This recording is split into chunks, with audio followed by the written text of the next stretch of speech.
Software కంపెనీలు, లేదా వాళ్ళ ఊర్లో పెట్టుకోవచ్చు కదా స్టేడియంలు, ఎందుకు పెట్టుకోలేదు ఆయన? ఖచ్చితంగా మొత్తం ఆంధ్రప్రదేశ్ యొక్క అభివృద్ధి కోసం చూశాడు. అంతేకాకుండా తెలుగువారి గొప్పతనం ఎలా అంటే, ముందు ఎయిర్పోర్ట్ కావాలి. ఎయిర్పోర్ట్ హైదరాబాద్ లో కొంతవరకు ఉంది, దాన్ని డెవలప్ చేద్దాం. శంషాబాద్ ఎయిర్పోర్ట్ కి పునాది వేసింది ఆయనే.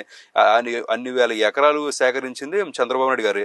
అంతేకాకుండా ఉర్దూ కాలేజ్ కట్టించింది చంద్రబాబు నాయుడు గారే. ఐఎస్బి కాలేజ్ కట్టించింది తీసుకొచ్చింది ఆయనే. IIIT తీసుకొచ్చింది చంద్రబాబు నాయుడు గారే. 19 ఫ్లైఓవర్లు వేసింది ఆయనే. ఒక ఐటీ రంగం ఈ రోజున ఉండబట్టి లక్షలాది మంది ప్రత్యక్షంగా అభివృద్ధి చెందితే, పరోక్షంగా కొన్ని కోట్ల మంది అభివృద్ధి చెందారు. దీని అంతటి పునాది వేసింది ఎవరు? చంద్రబాబు నాయుడు గారు. ఈ రోజున తెలియపోవచ్చు, ఈ రోజున ఇంజనీరింగ్ పాస్ అయిన వెంటనే ఒక స్టూడెంట్ బయటకు వచ్చిన తర్వాత నాకు ఆ క్యాంపస్ ప్లేస్మెంట్ కావాలి, ఈ కంపెనీలు కావాలని చెప్పి డిమాండ్ చేయగలుగుతున్నాడు అంటే, అన్ని కంపెనీలు ఈ రోజున తెలంగాణలో ఎందుకు ఉన్నాయి? ఎందుకు మధ్యప్రదేశ్లో లేవు? ఎందుకు ఉత్తరప్రదేశ్లో లేవు? ఎందుకు బీహార్లో లేవు? ఎందుకు ఒరిస్సాలో లేవు? ఎందుకంటే ఇక్కడ చంద్రబాబు నాయుడు గారు ఉన్నారు కాబట్టి, ఈయన కష్టపడి మైక్రోసాఫ్ట్ లాంటి కంపెనీని తీసుకొచ్చాడు కాబట్టి. ఎంతో మంది అంటారు వాళ్ళకి కొంచెం అవగాహన లేకుండా, చదువు సంజయ్ లేకుండా మాట్లాడతారు. సో ఆ టైంలో కొంతమంది మాట్లాడతారు, మైక్రోసాఫ్ట్ కంపెనీ తీసుకొస్తేనే ఆయన అభివృద్ధి చేసినట్టు అంటారు. ఇప్పుడు తేనెటీగలన్నీ వచ్చి ఒక చాటకి చేకూర అంటే ఉండే రాణి క్వీన్ తేనెటీగ అనేది ఉంటుంది. అది వచ్చిన తర్వాత మిగతా వస్తాయి. సో మా దగ్గర మైక్రోసాఫ్ట్ కంపెనీ ఉంది కాబట్టి మీరు ఎందుకు రారని చెప్పి ప్రతి ఒక్కరు కూడా ప్రశ్నించారు. ఈ రోజు ఇన్ఫోసిస్ కంపెనీకి ల్యాండ్ యూజ్ చేశారంటే, ఫ్రాంక్లిన్ టెంపుల్టన్ కంపెనీ లాంటివి వచ్చినాయి అంటే, ఇవన్నీ ఎలా వచ్చినాయి? ఖచ్చితంగా అది చంద్రబాబు నాయుడు గారి కృషే.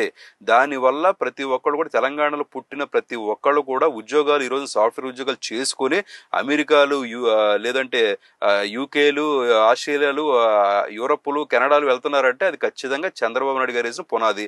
కేవలం ఐటీ రంగానికి మాత్రమే కాదు. ఆయన చూసుకుంటే ఈ రోజు జలగం వెంకటరావు పార్క్ ఉంది. ఎవరు కట్టించారు సార్? ఆయన కట్టించారు. కేవీఆర్ పార్క్ డెవలప్ చేసింది ఎవరు?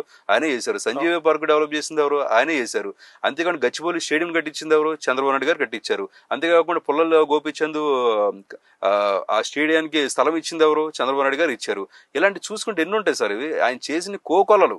ఈ రోజున వాటిని రిఫరెన్స్ గా తీసుకుని వేరే స్టేట్ లో, వేరే ప్రపంచంలో వేరే దేశాల వాళ్ళు కూడా ఆయన అనుసరిస్తున్నారంటే ఆయన గొప్పతనం అంత కీర్తికి ఎదిగింది. అంతా కూడా తెలంగాణ వాళ్ళకి ఎప్పుడు చేశారు. ఈ రోజున పక్కా ఇండ్లు కానీ, ఆఖరి ఖమ్మం చూసుకున్నా, ఎక్కడ చూసుకున్నా వాటర్ రిసోర్సులు కానీ, ఫ్లోరైడ్ పోగొట్టుకోవడం కోసం మనకి నల్గొండలో ప్రాజెక్టులు కానీ ఎన్నో అభివృద్ధి చేశారు సార్. అది తెలియక కొంతమంది ఏంటంటే ఆయన బురద జరగడం కోసం మాత్రమే ప్రయత్నిస్తున్నారు. కాబట్టి కొన్ని ఒడిదొడుగులు వస్తానే ఉంటాయి. రాజకీయం అనేది ఎప్పుడు కూడా సామరస్యంగా, ఎప్పుడు స్ట్రైట్ లైన్ లో వెళ్తూ అప్పుడప్పుడు దిగువకి అప్పుడప్పుడు ఎగువకి వెళ్తుంది.